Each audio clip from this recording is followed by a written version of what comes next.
And Roger, and I'm 60 years old, and I have this big old growth in my nose.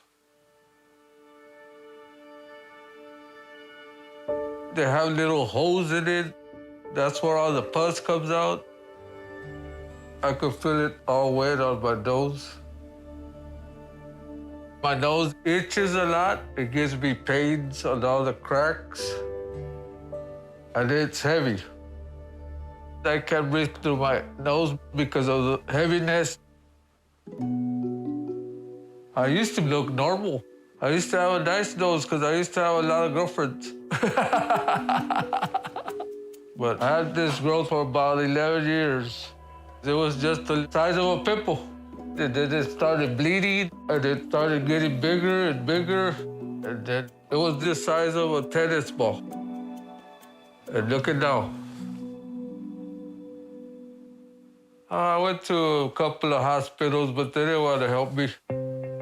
They just said, since you didn't have no insurance or nothing, it's just like a hi, bye. I feel like nobody cares. And I'm scared too because it's getting bigger, to tell you the truth.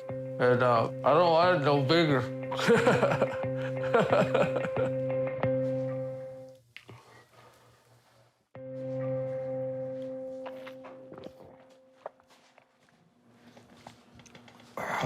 There's a lot of things I can't do with this thing on. I have to move my nose because I can't eat right, because there's barely any room. I get tired of picking up my nose to eat. It's hard for me to eat. Sometimes I won't even eat. A lot of times I won't eat.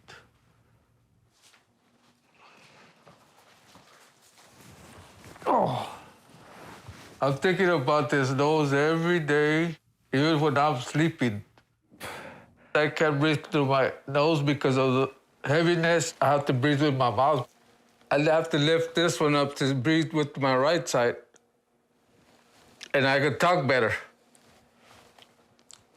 Because a lot of people can't understand me. I have to hold this up because that's the only way I can breathe, to open my nostril. And I have to hold it while I sleep. I have to pick it up or I can go to sleep. And I can't sleep because I start getting pains in between the cracks here.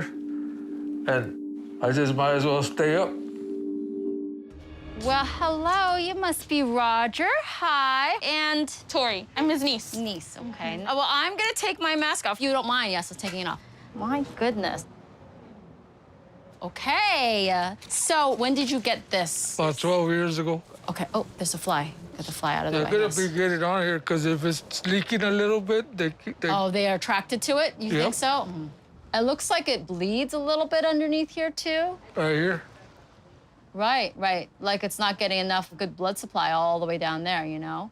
And you can see, you can see it leaking a little way. It's leaking on you a little bit. Do you want a little get a Kleenex for him or something? It's the pus. Ah, okay. It's the pus. So if you move around too much and it kind of jostles it, it happens almost every day at least. Like when I sleep, my pillow will be full of it. That's no fun. I mean, this is the most extensive case I've seen of Rhinophyma. Of course, when I initially saw Roger's nose, I thought, holy cow, I couldn't even imagine that somebody has this level of Rhinophyma. It is quite shocking, but I'm trying to stay optimistic. Maybe this is something that can actually be easily removed. The only way I'm gonna figure this out is by looking at it from every direction possible. Okay, so this is the dorsum of your nose, or the top of your nose. You got a pretty enlarged little blood vessel right there, huh? Excuse me here, I just want to feel where your nostrils are, because the main concern I have here is how it's occluding your nostrils and whether your nostrils, the cartilage is still patent and things like that. Oh, your nostrils right here. See, his nostril is like stretched to here. This actually keeps getting more complicated the more I take a look at this. His nostrils are stretched. A normal size of a nostril is probably a head of a pencil eraser. In Roger's case, his nostrils are the size of the opening of a shot glass. The nostril has cartilage in it, and you need that support. Otherwise, every time you inhale, it'll just go, you know? You need that support there. But also, these huge growths have established a very good blood supply. Those blood vessels have gotten bigger to supply this wider area. Those are going to be much more difficult to control in terms of bleeding. This is not like a single treatment sort of thing. This is a multi-leveled thing that we're going to do, and I got to think about you for a while. I certainly am going to consult with my colleagues, like experts in ear, nose, and throat, expert dermatologic surgeons, and see whether we can figure this out together, okay? I hope I can help you. I do. Dr. Lee and I have treated very large rhinophymas before, but this is certainly something where you need more pairs of hands and more brain power. Okay, we'll see you in a little bit. Okay. Okay, thank you. Dr. Bennett said he could help me today. He's the man.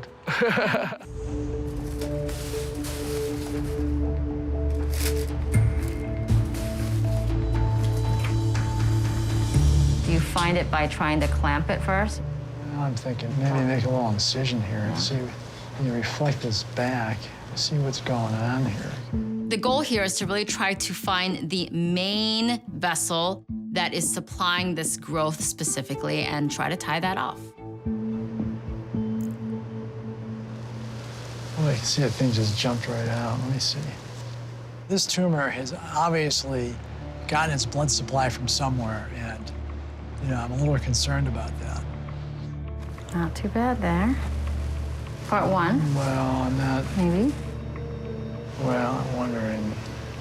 Put some pressure right on that.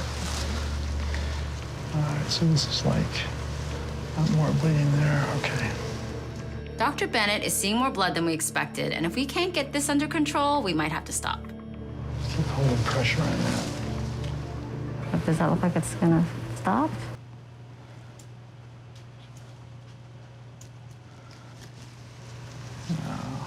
So much for that idea. Yeah, I know. I mean, the question is it possible to tie this thing off? Right. What do you think? Tough, huh? You think it's a pretty big stalk the plexus is in? He probably has this huge plexus sitting here, feeding this thing, all right? It's underneath the skin. Yeah. I don't want to cause more problems here. Right. I mean, this kind of has to be done in a more controlled environment, I think. Right. So, Roger, we investigated, we kind of figured out where some blood vessels are. And we see there's a very healthy blood supply here. We feel like there's like a plexus here, meaning a little tangle of a lot of blood vessels in this area that is supplying this big softball that you have here. I think it's too unsafe to do you here in the office. Oh, God.